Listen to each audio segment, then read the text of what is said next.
എങ്ങനെയാണ് നേതാക്കന്മാരെ നിങ്ങൾ ഇയാളുടെ വീട്ടിലെ സന്ദർശകനാകുന്നത്?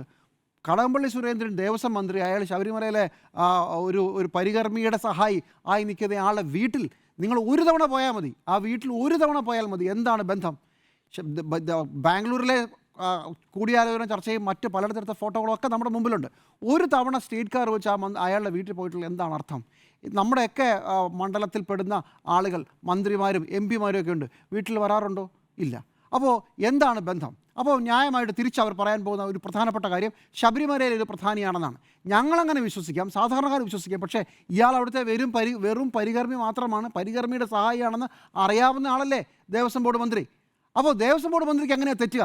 ഞങ്ങൾക്ക് തെറ്റാം. ഞങ്ങൾ സാധാരണക്കാരനാണ്. ശബരിമലയിൽ പോയാൽ ഒരു പ്രധാനപ്പെട്ട ആളായിട്ട് നിൽക്കുമ്പോൾ ചിലപ്പോൾ സാധാരണ മനുഷ്യർ തെറ്റിദ്ധരിച്ചേക്കാം. പക്ഷേ മന്ത്രി എങ്ങനെ തെറ്റിദ്ധരിക്കുക? എം പി എങ്ങനെ തെറ്റിദ്ധരിക്കുക? ദേവസ്വം ബോർഡ് പ്രസിഡന്റ് എങ്ങനെ തെറ്റിദ്ധരിക്കുക? ഇത് വളരെ കൃത്യമായ നെക്സസിൻ്റെ തെളിവാണ് ഇന്ന് പുറത്തു വന്നിരിക്കുന്നത്. ഒരു സംശയവുമില്ല, ഇവർ തമ്മിൽ വളരെ വളരെ അടുത്ത ബന്ധമാണ്. അത് പ്രയാർ ഗോപാലകൃഷ്ണനായാലും അടൂർ പ്രകാശ് ആയാലും കടകംപള്ളി സുരേന്ദ്രനായാലും.